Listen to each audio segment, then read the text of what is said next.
of things that Mom did explain. She was strong enough to explain. And one of the things that she explained that was harrowing was that for the better part of a few days after the massacre, the ground was shaking. The blood would seep up, and there were still people alive under the ground. And this plaque is there. But when we went to the local museum and met with the curator, who was a Belarusian woman in her 40s that had only heard history explained according to the people that raised her, she produced a book, and it had the names of my grandfather, Zelig Istrin, and my two uncles, Morris and Herman, as amongst the dead who had been killed in the massacre, and they didn't know until then that they were living. But I'm going to turn this back to Mom, but she can explain to you what happened in the aftermath of that. And I think when Mom was introduced, it kind of fast forwarded from the point where they fled their shtetl, and then the next thing you heard was that they were in Siberia in 1942.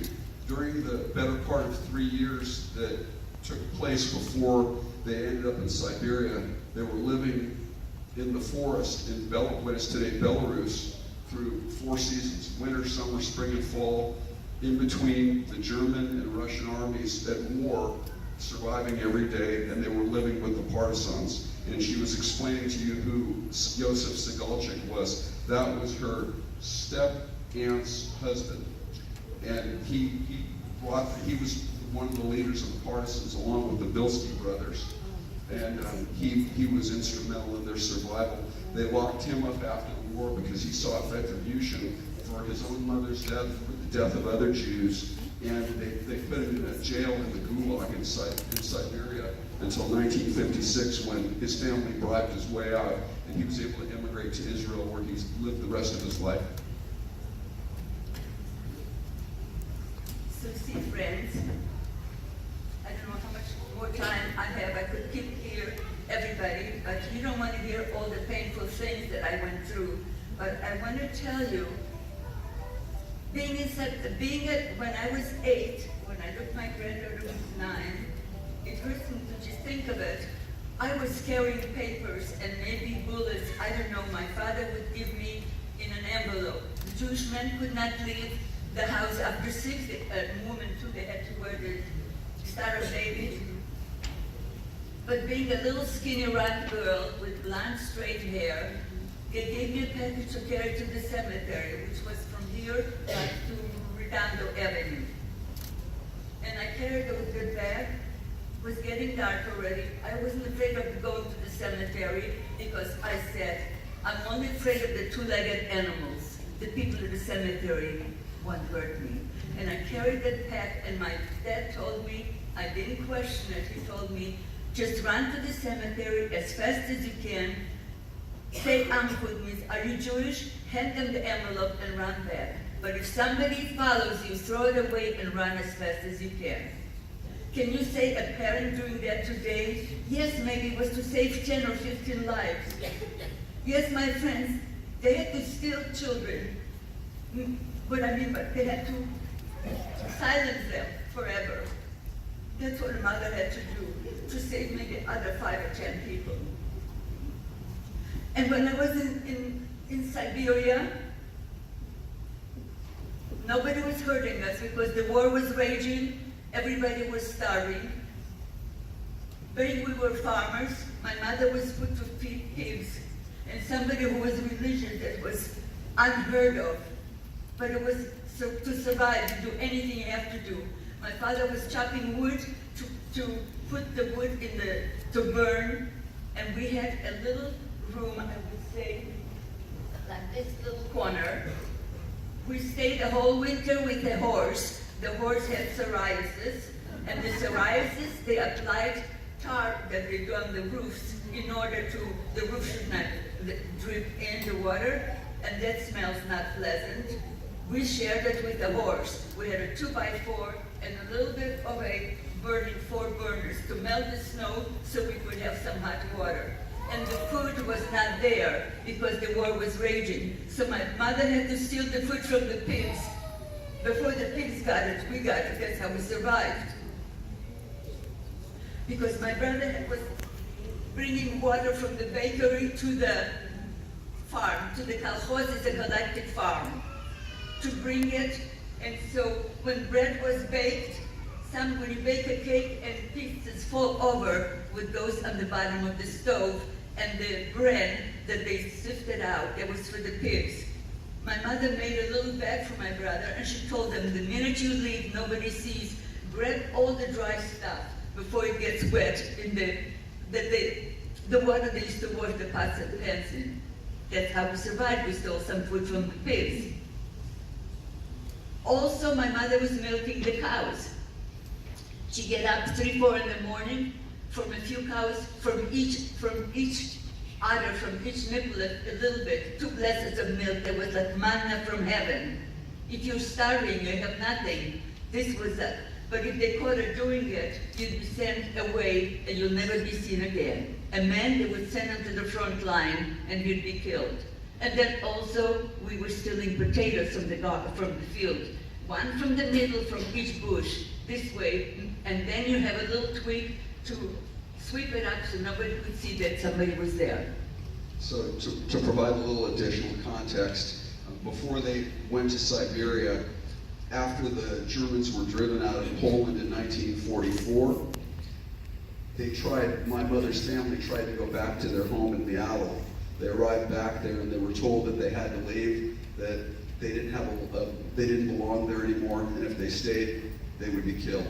So they had a decision, they could either go to Siberia or Uzbekistan, and my grandfather Zelik said, it's impossible to get malaria in Siberia, we're going to Siberia.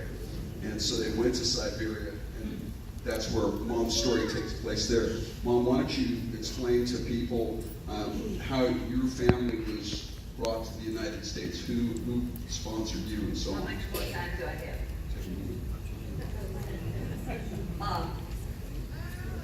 After we left Siberia, the area that was the pogrom was Celts, the Celts of pogrom. And many people who are my age or so will know about it, or those that read. And they killed and drowned some of the children.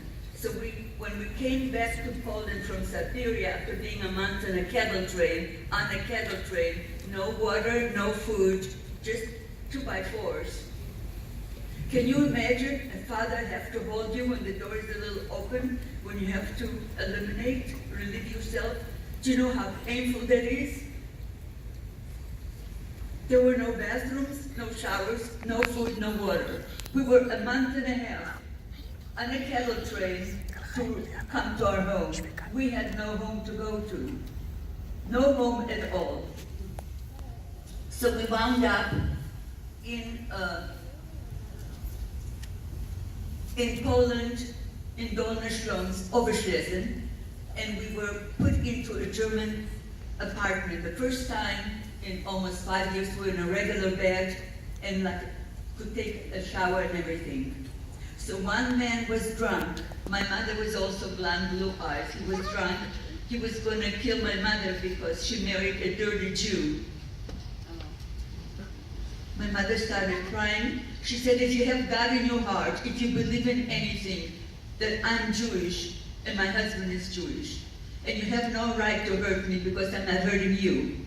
After that, we ran away. We were in a kibbutz after the war, trying to teach us in this place, and we ran away. So again, we had no place to run. We tried to run away from Poland to Austria to wind up in the American zone. So they caught us and put us to jail. And I have to tell you, my father, when he was carried the Torah on his back in a rucksack is like a duffel bag.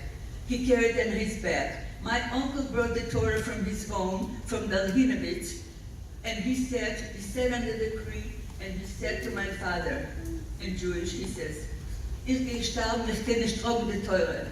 Ich kann nicht gehen auf die Füße. I'm going to die. I can't walk on my feet anymore.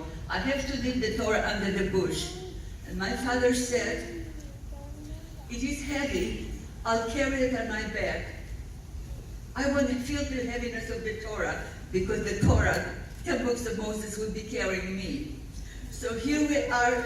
By the way, the Torah is in Kenton, Ohio, with my great cousins. And so,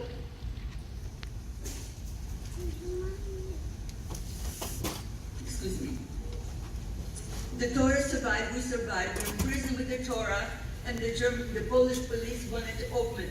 What do you have in there? And every other word, they used the curse word, dirty Jew, and so on and so forth. And you have probably the dollars and diamonds. My father said that all we have left is my wife and the children. We have nothing. But whatever he didn't tell them, whatever we had with us, we gave away to some people so could carry my brother or schlep me on the back for a few hours. Because my brother said, he said, I'm not going anywhere. I'd rather die. I'm starving, I'm cold. So he paid somebody nearing the wedding band, a watch, to carry him for a few hours. So I was tied to my father's wrist and my brother. We were 17 months apart. He was dragging us, and my older brother and my mother were walking in front. Hungry, starving, walking sometimes 8-10 hours without a stretch. And we were lucky if we found some food, if there was a farmer who would let us spend the night in the barn and let us take a bath. But then we were worried they might spill to the Germans because the Germans gave them a reward. For every Jew they captured, they would get a glass of salt, a reward.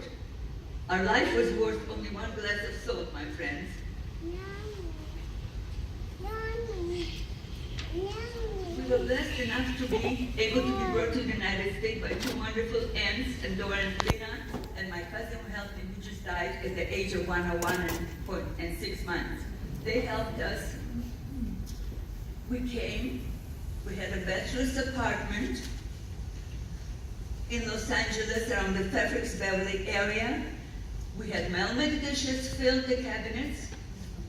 We had forks and knives and spoons. Some of the dishes were partially burned, yellow, orange, but they were all clean. The cabinets were filled with food, and we had a bed to sleep in. So my mother and I, my little sister slept on a Murphy bed, came out of the closet. My late father slept in the closet on an army cot, and my two brothers slept on an open couch 4 feet away. But my friends, we were free. We celebrated freedom every day. We thank this country for giving us the opportunity to live and to thrive and to develop and raise a beautiful family. Because when we came to Long Beach in '62, we had no grandparents, we had no aunts, we had no uncles, we had nobody. The whole community took us in, and they became our family. And yes, education, education, education. My husband fought in the Korean conflict. It wasn't called the war, Korean conflict. He got out, he got the GI Bill, he got his free education, became an accountant, went to school. He was ordained as an Orthodox rabbi in 1957. Even though he didn't practice much of being a rabbi, he loved to sing, he had a beautiful voice. He had a neshama, a soul. His voice came out of his neshama. And my friends, he survived by singing for the Germans the dirtiest songs you could ever hear. They were Nazi women murderers, but they were the camp directors for the Jewish people. Wasn't that wonderful? But being my husband used to sing with two other boys that the parents said, if you take care of my boys, let them leave, I'll do the work. They used to draw for them. They were artists, all sorts of things. That's how they survived. Every morning he'd wake them up singing anatomy songs, something. And he'd give a piece of extra bread and a little more milk, and that's how they survived. And once he stole some apples, and they were going to shoot him. So the camp director, he said, David, I'll put a pillow in the back of you, and I'll hit you as hard as you can, and when I do, scream. So he had a little neshama, a little soul, a little humanity left in him.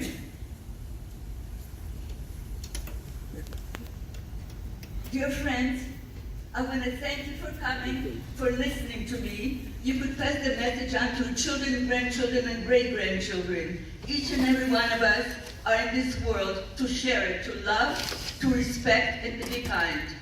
This country is built on refugees like myself and many others. Each and every one of you in this room, somebody came from somewhere. We built this country, we grew together, and remember, we're all one people. We're all God's children. God bless you, and thank you for coming to listen to me. I'm Israel Kai.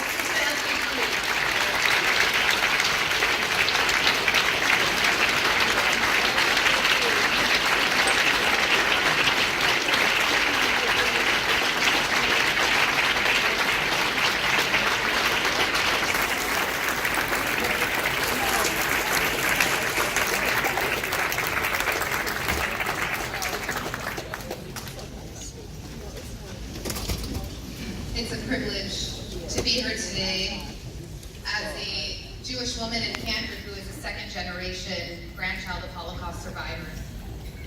As you can see, my grandmother is an inspiration, and she, along with my grandfather of blessed memory, have taught me and my family so many lessons that we cherish.